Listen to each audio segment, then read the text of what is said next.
In lesson 6-8, we learned all about imaginary numbers and I, which is our imaginary unit.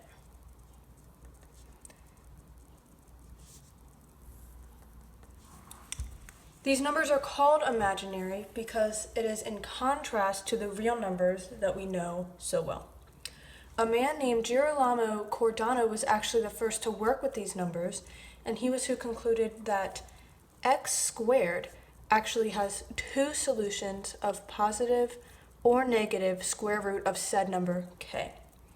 This then brings us to the formula for I, which is I equals the square root of -1, and are saying that imaginary numbers are lots of fun because I is the square root of -1. Okay, so for our first problem, we are going to start with x squared equals -400, and in order to get x by itself, we need to take the square root of both sides, and this then leaves us with x equals the negative square root of -400, or just the square root of -400. So that was our first step, taking the square root.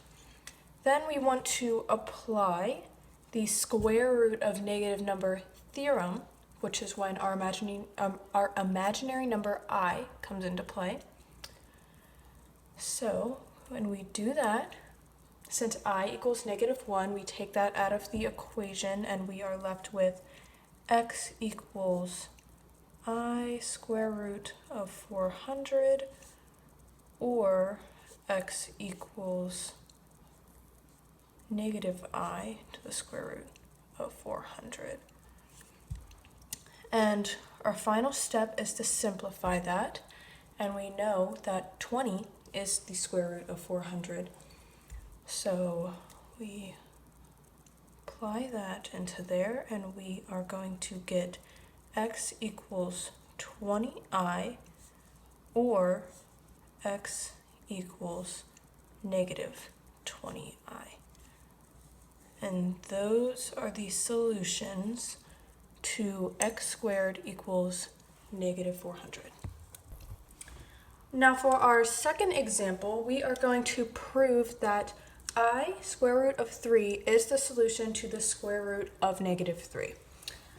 So we are going to first reverse the square root. So to do that, we are going to need to square I square root of -3, which would then be I square root of 3 times I square root of 3, and we would get I times the square root of 3 times the square root of 3. We would then combine like terms, so we would get I squared times the square root of -3 times the square root of -3 equals 3.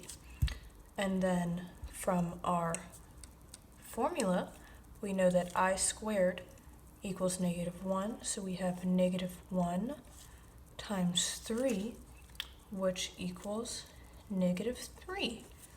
And then we just proved that I square root of 3 is the solution to the square root of -3. Okay, now our last example is very similar to example 2, and you guys should have the hang of it by now, so this last one should be pretty easy.